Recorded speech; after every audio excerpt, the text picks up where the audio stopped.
الحمد لله رب العالمين والصلاة والسلام على رسوله الكريم وعلى آله وصحبه أجمعين ومن تبعهم بإحسان إلى يوم الدين أما بعد.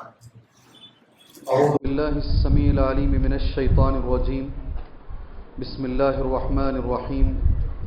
وإن كان ذو عسرة فنظرة إلى ميسرة وأن تصدقوا خير لكم إن كنتم تعلمون واتقوا يوما ترجعون فيه إلى الله ثم توفى كل نفس ما كسبت وهم لا يظلمون. اللهم انفعني بما علمتني وعلمني ما ينفعني وزدني علما والحمد لله على كل حال. محترم معزز سامعین حضرات، ملت اسلامیہ کی ماں اور بہنوں، شکر ہے اللہ تبارک و تعالیٰ کا، ایک مرتبہ اور اس نے زندگی میں ہمیں قرآن مجید کا پارہ نمبر 3 سننے کا اس نے ہمیں موقع دیا ہے. آج کی نماز تراویح میں تیسرے پارے کی مکمل تلاوت کی گئی ہے اور آپ سبھی لوگ تقریباً جانتے ہیں 2 سورتیں اس تیسرے پارے کے اندر موجود ہیں. پہلی سورت سورۃ البقرہ ہے اور دوسری سورت سورۃ آل عمران ہے. پہلی سورت کی 30 پر 4 آیتیں ہیں اور دوسری سورت کی 90 پر 1 آیتیں. اس طرح سے کل ملا کر اس پارے کے اندر 125 آیتیں الحمدللہ اس پارے کا حصہ ہیں. پارے کا جو نام ہے وہ ہے تلک الرسل. اردو میں اگر آپ اس کا معنی کریں گے، اس کا معنی ہوتا ہے یہ پیغمبر ہیں، یہ اردو میں اس کا معنی ہے. اور جہاں تک اس بارے میں اللہ تبارک و تعالیٰ نے کیا کیا مضامین بیان کیے ہیں، بہت سارے مضامین ہیں. مختصر آپ ذہن میں اسے رکھ سکتے ہیں انشاءاللہ. سب سے پہلا مضمون پارہ نمبر 3 میں اگر کوئی چیز ہے وہ ہے تفضیل انبیاء. ایک نبی دوسرے نبی سے بہتر ہے. ایک نبی کو اللہ تبارک و تعالیٰ نے دوسرے نبی پر فضیلت دی ہے. یہ پہلا مضمون ہے جو پارہ نمبر 3 میں بیان کیا گیا ہے. میں اس تعلق سے صرف ایک ہی بات کہوں گا، زیادہ لمبی تفصیلی گفتگو اس تعلق سے نہیں کہوں گا. زندگی بھر کے لیے ایک چیز دماغ میں رکھ لیجئے، ہم چونکہ امت محمدیہ ہیں، اللہ کے نبی صلی اللہ علیہ وسلم کی امت ہیں، اس لیے ہم یہ مانتے ہیں اور یہ حقیقت بھی ہے کہ اللہ کے نبی صلی اللہ علیہ وسلم سب سے افضل ہے. آپ سے افضل اور کوئی نبی نہیں ہے، یہ ہمارا عقیدہ ہے. مگر آپ اپنی طرف سے اللہ کے نبی صلی اللہ علیہ وسلم کو آپ بڑھا نہیں سکتے، اپنی طرف سے کوئی فضیلت بیان نہیں کر سکتے. اگر ایک جملہ آپ ذہن میں رکھنا چاہتے ہیں فضیلت کے تعلق سے، لیس مقام التفضیل الیکم وانما هو الی اللہ عز وجل، ہمیشہ زندگی میں یاد رکھیں. اللہ کے نبی صلی اللہ علیہ وسلم ہو یا کوئی بھی پیغمبر ہو، اگر آپ انہیں فضیلت دینا چاہ رہے ہیں تو وہ حق کسی انسان کے پاس نہیں ہے. اللہ نے جو فضیلت دی ہے ہم وہ بیان کر سکتے ہیں. بس سمجھنے کی کوشش کریں انشاءاللہ. اس لیے کہ یہ مسئلہ جاتے جاتے جاتے اللہ کے نبی کو اللہ بنانے کے برابر ہو جاتا ہے. کہاں تک جاتا ہے یہ؟ نبی کریم صلی اللہ علیہ وسلم کی چاہت میں، آپ کی محبت میں ہمارا یہ ایمان ہے. یاد رکھو، جو آدمی نبی سے محبت نہیں کرتا اس کا ایمان نامکمل ہے. لیکن یہ محبت میں غلو کرتے کرتے آدمی کہاں تک جاتا معلوم؟ ایک نہیں دونوں کروڑوں مسلمان ہیں، اللہ کو نبی بنا دیتے ہیں اور نبی کو اللہ بنا دیتے ہیں. ایک شعر ہے، مشہور شعر ہے، وہی جو مستوی عرش تھا مجتبی ہو کر اتر پڑا ہے مدینے میں مصطفیٰ ہو کر. کیا ہے شعر؟ وہی جو مستوی عرش تھا، یعنی جو اللہ عرش پر مستوی تھا مجتبی ہو کر، وہی اللہ نبی بن کر دنیا میں آ گیا ہے. اللہ اکبر. اتر پڑا ہے مدینے میں مصطفیٰ ہو کر، یہ کہیں نہیں جانا. آپ اتنا ہی بولیں گے جتنا اللہ نے ہمیں کہا ہے، پہلی چیز. دوسری چیز، آج نماز تراویح میں جو پڑھی گئی ہے آپ میں کا ہر بچہ جانتا ہے، سبحان اللہ، آیت الکرسی بولنا یا آیت الکرسی بولنا؟ جی آیت الکرسی بولنا. ان کو سب ادھر کر دیے نا ابھی آج، جی حدود کے باہر. آیت الکرسی بولنا ہے یا آیت الکرسی بولنا ہے؟ جی بچپن سے کیا بولتے آئے ہیں؟ آیت الکرسی. جو بولتے آئے ہیں وہی نا تو آیت الکرسی کچھ نہیں ہوتی، آیت الکرسی، سبحان اللہ، یہ قرآن مجید کی سب سے بڑی آیت ہے، اس میں کوئی شک نہیں ہے۔ اور اس تعلق سے کئی بار آپ نے الحمدللہ میری زبان سے اور دیگر علماء کرام کی زبان سے اس آیت کی فضیلت آپ نے الحمدللہ سنی ہے۔ میں نہیں سمجھتا کہ ایک بار اور میں آپ کے سامنے اس آیت کی فضیلت بیان کروں۔ تیسری چیز، کچھ باتیں اس کے بارے میں کہوں گا انشاءاللہ تعالی۔ آج آپ نے نماز تراویح میں جو سنی ہے آیت نمبر 250 پر 6، یہ آیت آج میرے لیے، آپ کے لیے، ہر مسلمان کے لیے، بالخصوص ہندوستان کے مسلمان کے لیے یہ آیت بڑی ضروری ہے۔ آیت نمبر 250 پر 6، آج کے اس ماحول میں، ہندوستان کے آج کے اس ماحول میں یہ آیت بہت سارے سوالات کا جواب ہے۔ آیت آپ جانتے ہیں، ایک بار پڑھ لیتا ہوں۔ لا اکراہ فی الدین، دین میں کوئی زبردستی نہیں ہے۔ نماز چاہے تو پڑھ سکتے ہیں، چاہے تو چھوڑ سکتے ہیں، کوئی زبردستی نہیں ہے۔ روزہ چاہے تو رکھ سکتے ہیں، چاہے تو چھوڑ سکتے ہیں، کوئی زبردستی نہیں ہے۔ جی، من بولا تو فلمیں بھی دیکھ سکتے ہیں، چھوڑ بھی سکتے ہیں، کوئی زبردستی نہیں ہے۔ کیا معنی ہے اس کا؟ لا اکراہ فی الدین، دین میں کوئی زبردستی نہیں ہے۔ قد تبین الرشد من الغی، اللہ کا فرمان دیکھو، ایک ایک جملے پہ غور کرو۔ ہدایت گمراہی سے واضح ہو چکی ہے۔ کون سی چیز گمراہی ہے، کون سی چیز ہدایت ہے، اللہ نے بتا دیا ہے۔ اس کے بعد پھر جو شخص، غور سے، فمن یکفر بالطاغوت، ہدایت کے واضح ہو جانے کے بعد قرآن مجید آ چکا ہے، آدمی آسمان پر سر اٹھائے، آسمان دکھ رہا ہے، یہ ایک پلر کے بغیر بھی اتنا بڑا آسمان ہے، اسے بنانے والا کون ہے؟ آدمی سوچ سکتا ہے۔ سبحان اللہ، اتنی بڑی مسجد بنائی جا رہی ہے، بغیر پلروں کے کھڑی ہو جائے گی؟ معمولی 30-40 کا گھر نہیں کھڑا ہوتا ہے، اتنا بڑا آسمان بغیر ایک بھی پلر کے اللہ نے کھڑا کیا ہے، اور ہم اپنی آنکھوں سے دیکھ رہے ہیں، اور پھر اسے بنانے والے کی طرف ہم نہیں سوچتے ہیں۔ وہی اللہ نے کہا واضح ہو چکی ہے ہدایت اور گمراہی۔ یقیناً جس شخص نے طاغوت کا انکار کیا، اللہ پر ایمان لایا، اس نے مضبوط کڑے کو تھام لیا جو کبھی ٹوٹنے والا نہیں ہے۔ واللہ سمیع علیم، اور اللہ خوب سننے والا ہے، اللہ خوب جاننے والا ہے۔ میں نے آیت بھی پڑھی، ترجمہ بھی کیا۔ ٹھہر کے ایک بات بولتا ہوں، دین میں زبردستی نہیں ہے، اس کا معنی کیا ہے؟ آج لوگ پھیلا رہے ہیں، مسلمانوں نے زبردستی، تلوار کے زور پر، بالخصوص اس ملک ہندوستان میں لوگوں کو ڈرا کے، لوگوں کو دھمکا کر انہوں نے ان کو مسلمان بنایا ہے۔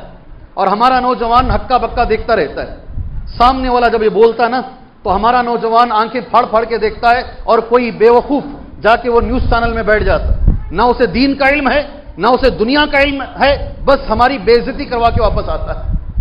ہوتا نہیں ہوتا؟ ارے بھائی، ہوتا نہیں ہوتا ہے؟ قرآن نے واضح جملے میں کہا، کون سی آیت ہے یہ؟ 250 پر 6، اللہ نے واضح جملوں میں کہا کسی پر زبردستی نہیں ہے۔ اس کا معنی کیا ہے؟ کیا معنی ہے اس کا؟ جی، اس کا معنی کیا ہے؟ میں نے کہا نماز کی میں نے مثال دی، صحیح ہے وہ معنی، چاہے تو پڑھے چاہے تو چھوڑے۔ جی، بامبے میں بہت سارے فلمی اداکار ہیں، اور بہت سارے نوجوان ان کو اپنا آئیڈیل بھی سمجھتے ہیں۔ بامبے گھومنے جاتے ہیں، ان کے گھر کے باہر کھڑے ہو کر فوٹو پکڑ کر لے کر آ کر دکھاتے ہیں، دیکھو اس کے گھر کے باہر بھکاری بن کر فوٹو پکڑ کر لے کر آیا ہوں میں، اور اپنی فون میں ڈی پی بھی رکھتے ہیں۔ سمجھ رہے ہیں؟ وہ لوگ گنپتی بٹھاتے ہیں اور اس کی پوجا زور و شور سے کرتے ہیں۔ جب مسلمانوں نے ان پر اعتراض کیا تو انہوں نے کہا دین میں کوئی زبردستی نہیں ہے، جو چاہے کر سکتے ہیں، جس سے چاہے شادی ہو سکتے ہیں، اور جو چاہے ہم کر سکتے ہیں۔ سبحان اللہ۔ اور قرآن کی یہ آیت اس آدمی نے پڑھا، لا اکراہ فی الدین، دین میں کوئی زبردستی نہیں۔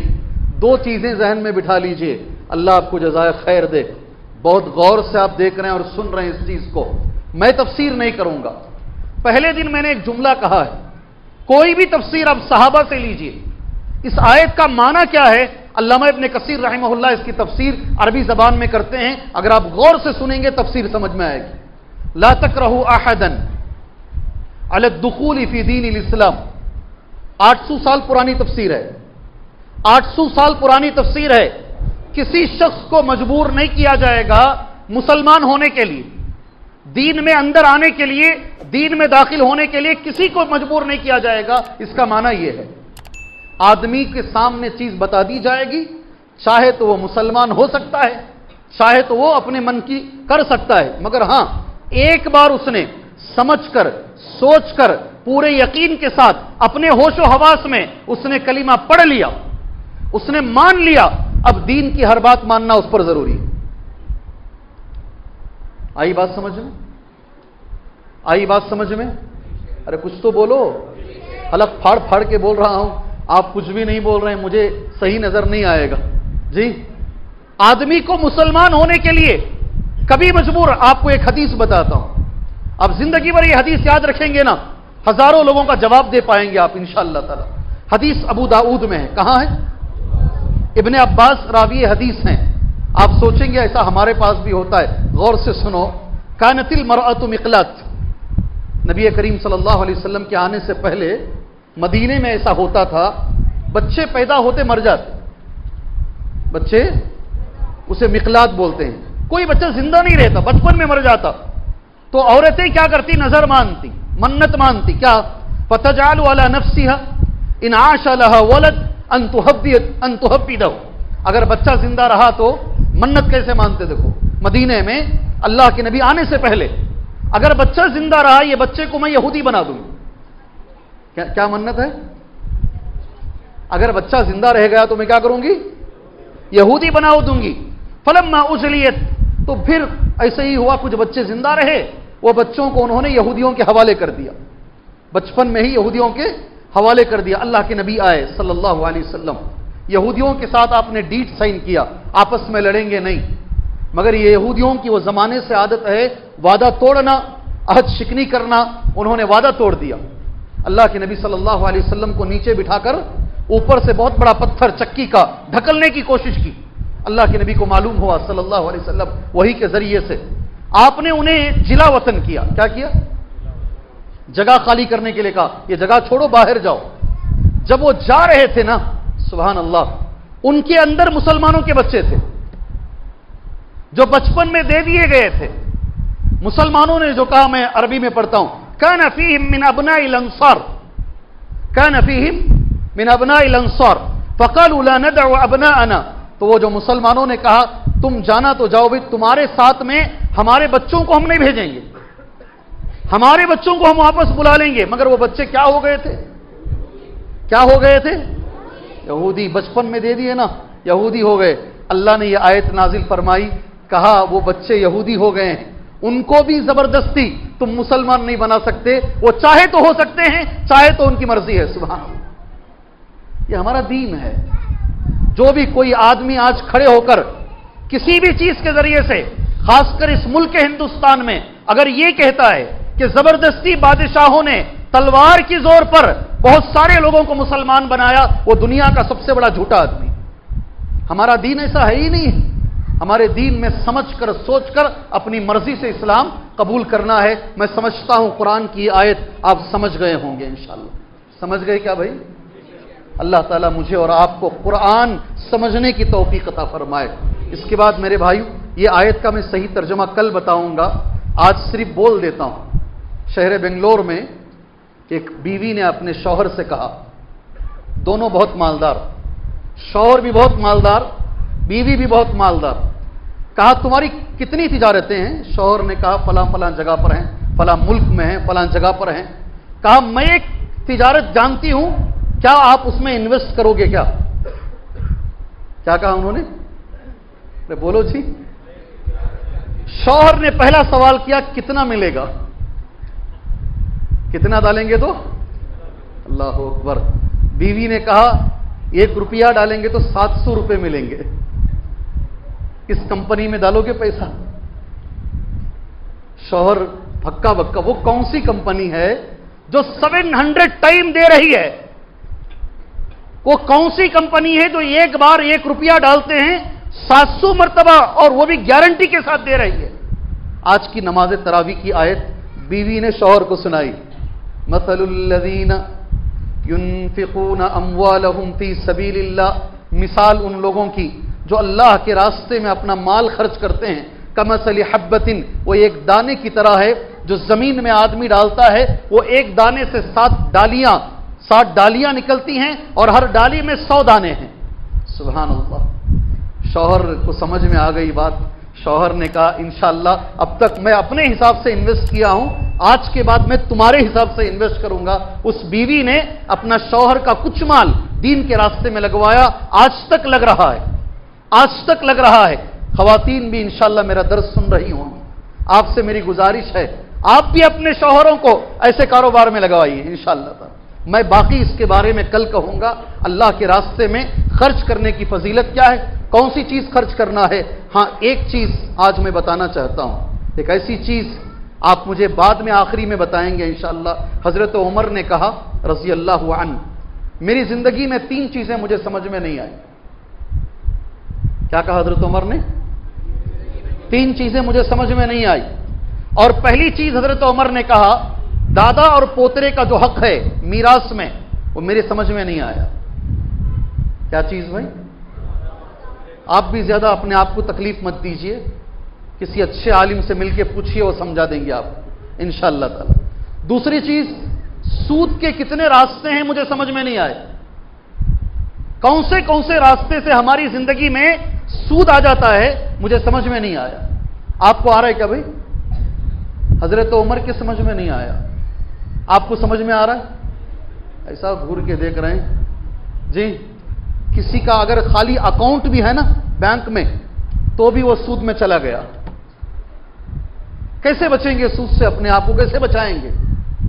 اگر کسی کا اکاؤنٹ بھی ہے وہ بھی ایک حصے دار بن گیا ہے۔ کیسے اپنی زندگی میں آپ بچا پائیں گے؟ کچھ قرآن میں کچھ بتایا گیا ہے، 2 چیزوں کو ملا کر آپ میرے ساتھ رہیں گے، میں اس کے بارے میں 5 سے 10 منٹ کہوں گا انشاءاللہ تعالی، کچھ اور میں کہوں نہیں کہوں۔ یہ بات ذرا اہمیت سے میں کہنا چاہتا ہوں تمہارے سامنے۔ ایک ہے سود اور دوسرا ہے قرض۔ یہ دونوں کو ملا کر میرے اللہ نے ایک ہی جگہ پر آج کی نماز تراویح میں اللہ نے بیان کیا ہے۔ میں یہ باتوں کو 10 منٹ میں زیادہ سے زیادہ، اگر وقت رہا تو کچھ اور بات کریں گے ورنہ نہیں کریں گے۔ کیا بولتے ہیں؟ سنیں گے انشاءاللہ؟ غور سے سنو۔ الذین یأکلون الربا، آج کی نماز تراویح کی آیت، جو لوگ سود کھاتے ہیں۔ ٹھیک ہے، ایک سوال کرتا ہوں، آخری میں جواب دینا۔ سود کسے بولتے ہیں؟ آخری میں دو، سوچتے رہو، سنتے بھی رہو، سوچتے بھی رہو۔ الذین یأکلون الربا، جو لوگ سود کھاتے ہیں، لا یقومون الا کما یقوم الذی یتخبطہ الشیطان من المس، قیامت کے روز وہ قبر سے ایسے کھڑے ہوں گے گویا کہ شیطان نے انہیں چھو کر بدحواس کر دیا ہے۔ آیا سمجھ میں؟ آیا؟ کسے نہیں آیا ہاتھ اٹھاؤ۔ ماشاءاللہ، آدھی جماعت کو سمجھ میں نہیں آیا۔ ایک بار اور قرآن پڑھوں، یہ ایک بار اور ترجمہ کروں۔ جو لوگ سود کھاتے ہیں، یہ سمجھ میں آیا؟ وہ قیامت کے روز اس آدمی کی طرح قبر سے کھڑے ہوں گے جسے شیطان نے چھو کر بدحواس کر دیا ہے۔ آیا سمجھ میں؟ ابھی سمجھاتا ہوں۔ کسی آدمی کی آنکھ پر، بدن پر جن آ جاتا ہے، وہ بہکی باتیں کرتا ہے، اور بعد میں پوچھو تو بولتا پتہ نہیں مجھے کیا ہوا۔ کیا بھئی تمہیں مارا گیا؟ تمہیں نہیں معلوم ہوتا۔ بالکل جو آدمی دنیا میں سود کھا رہا ہے وہ قبر سے جب اٹھے گا نا اسی طرح رہے گا، بہکی باتیں کرے گا، مدہوش نظر آئے گا، گرتا ہوا رہے گا، کیا بول رہا ہے نہیں سمجھ میں آئے گا۔ یہ سود کھانے والے کا قبر سے اٹھنے کا انداز۔ اور جو تکبر کرتے نہیں، وہ کیسا اٹھتے معلوم؟ قبر سے۔ قبر جب کھلے گی باہر کیسا نکلتے معلوم؟ ذرہ دیکھیں، ذرہ، جو ذرہ اس میں دکھتا نہیں، دھوپ میں دکھتا ہے، بازو نہیں نظر آتا ہو، اتنا باریک بنا کر اللہ اسے، اس کے بدن کو اتنا چھوٹا بنا کر اللہ قبر سے نکالے گا۔ دنیا میں بڑا کرتا تھا نہیں، بڑا تکبر کرتا تھا، اپنے بائسپس اپنا پتہ نہیں کیا کیا دکھاتا تھا۔ یہ تکبر کرنے والے، جس کی 2 بیویاں ہیں، ایک بیوی کے ساتھ اچھا سلوک کر رہا ہے اور دوسری بیوی کو کبھی دیکھتا بھی نہیں ہے، اس آدمی کو اللہ تبارک و تعالیٰ قبر سے اٹھائے گا، آدھا حصہ صحیح رہے گا، آدھا سڑا رہے گا۔ اللہ اکبر۔ الگ الگ انداز سے لوگ قبروں سے نکالے جائیں گے۔ میرا موضوع وہ نہیں ہے، میرا موضوع آج کی نماز تراویح کی آیت سود ہے۔ میرے ساتھ گنتے جاؤ، سود کبیرہ گناہ ہے۔ ایک چیز ہو گئی. دوسری چیز، پیٹ میں جانے والی جتنی گندی چیزیں ہیں ساری دنیا میں شراب کو ملا کر سب سے گندی چیز اگر کوئی ہے وہ سود ہے. سب سے گندی چیز.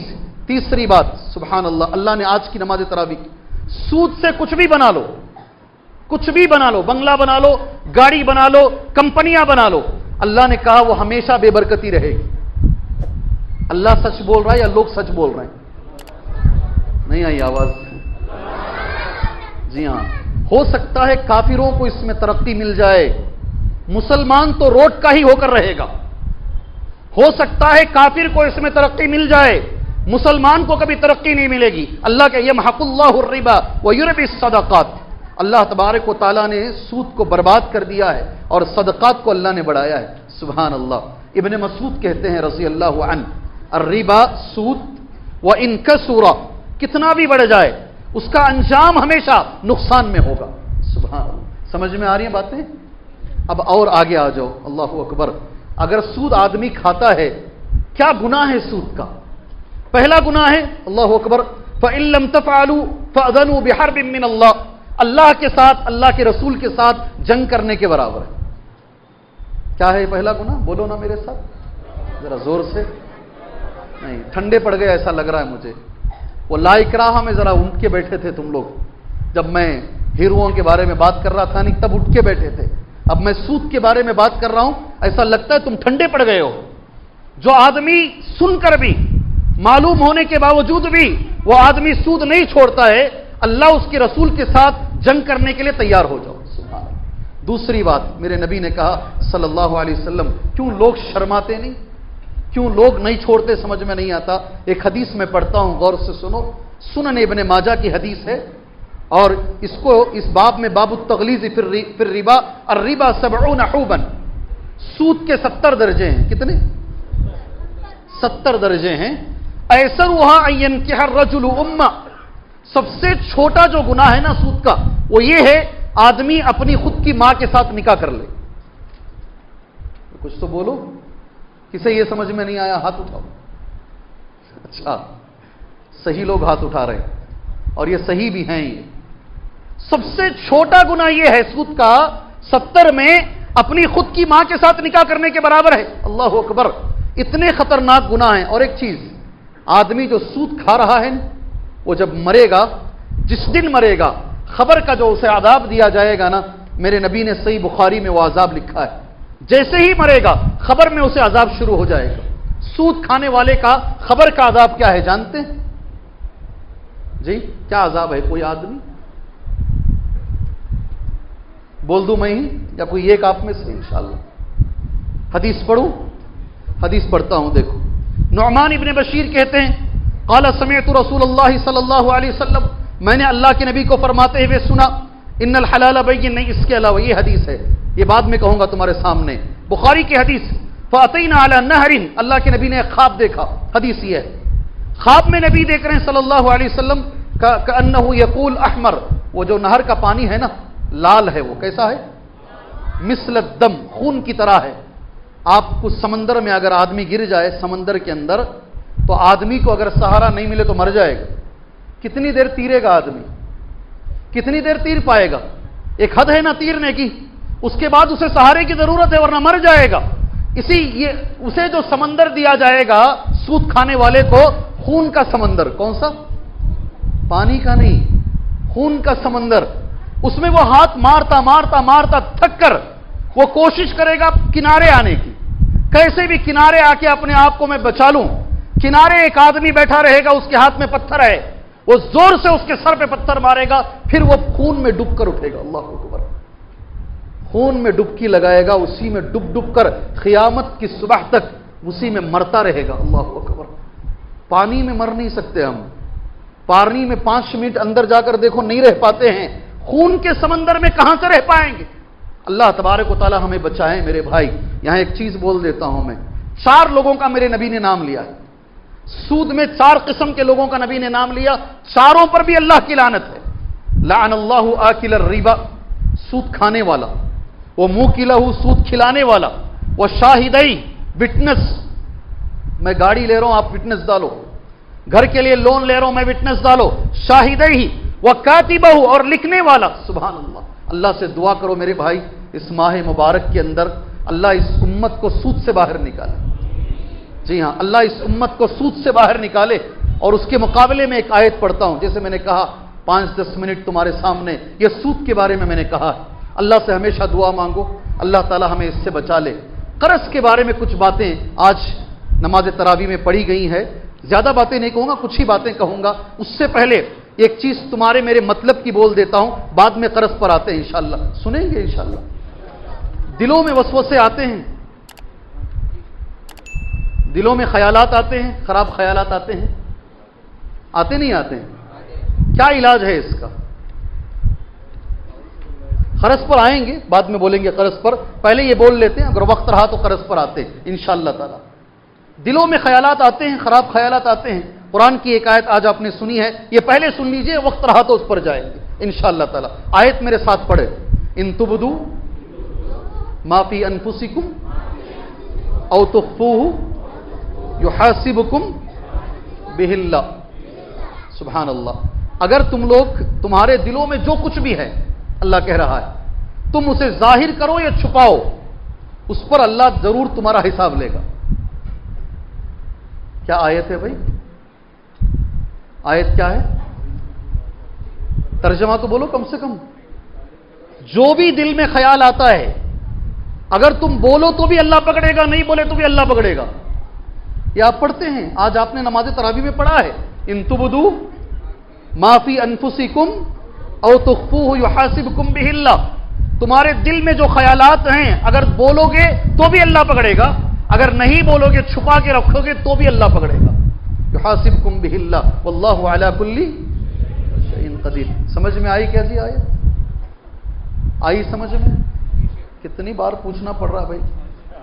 جی آن لائن کر کے ہیں وہ لوگ بھی دیکھ کے پوچھتے ہوں گے کیا مولوی صاحب کو دوسرا کام نہیں، خالی سمجھ میں آئی کیا ٹائم کیا یہ بولتے ہیں مولوی صاحب.